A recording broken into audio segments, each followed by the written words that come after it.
Babe. Sina nakwambia nitakuwekea hiyo do nikifika kwa nyumba juu sasa hiyo mpesa haina dogo. Yeah.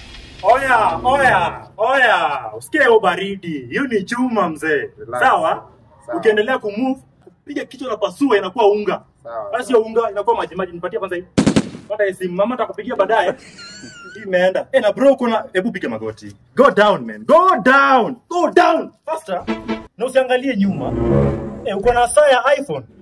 Ndio wenyewe mzee, sawa? Nataka uende bila kuangalia mahali unaenda, sawa? Amuka. Wote hapo. Hey!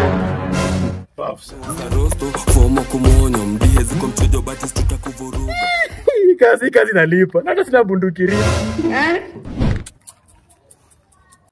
Saa ya iPhone. Okay.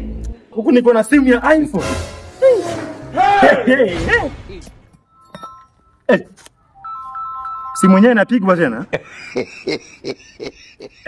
Hello. Hapo. Ndugu yangu unajua ule kijana umepora ni mtumishi wa Mungu. Hallelujah. Hallelujah. Unasema hii simu ambayo nimekuibia ni ya pastor? Unajua mimi ni mtumishi wa Mungu na Biblia inasema tenda wema nenda zako. So naomba hiyo simu ambayo umechukua kuna line ndani iko na Pastor Nganga, iko na namba ya Gachagua, iko na watu wa bigi wenye tuna organizing na mipango. So naomba tafadhali kwa chani yako nitakupa pesa. Mimi si mjinga hivyo vile unafikiria. Nipe hata namba nitumie sahihi pesa. Mimi nakupa pesa, niletee tu line. Kuna namba muhimu hapo bana, nina biashara na wachungaji wenzangu. Tafadhali. Sawa, lakini uzuri utachukua simu nishakuibia. So unataka tu line peke yake. Line hata ukiweza tuma mtu anilete, mimi sina shida. Mimi ni mtu ambaye namcha Mungu sana siku zote. Tumia location haraka kwa hii simu yako. Sawa. Jamani mzuri. Yaani huyu yani kumbe ni pasa nimeibia. Lakini anasema nimpelekee tu line. Alafu simu ni yangu.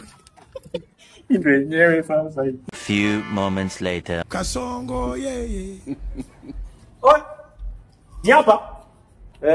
Ni hapa jomba. Are you playing? Pastor. Jesus. Ndio hapa. Wewe ulisema hizi go unataka unataka zote mbili. Tuchukue moja. Ona pasta. Tulia.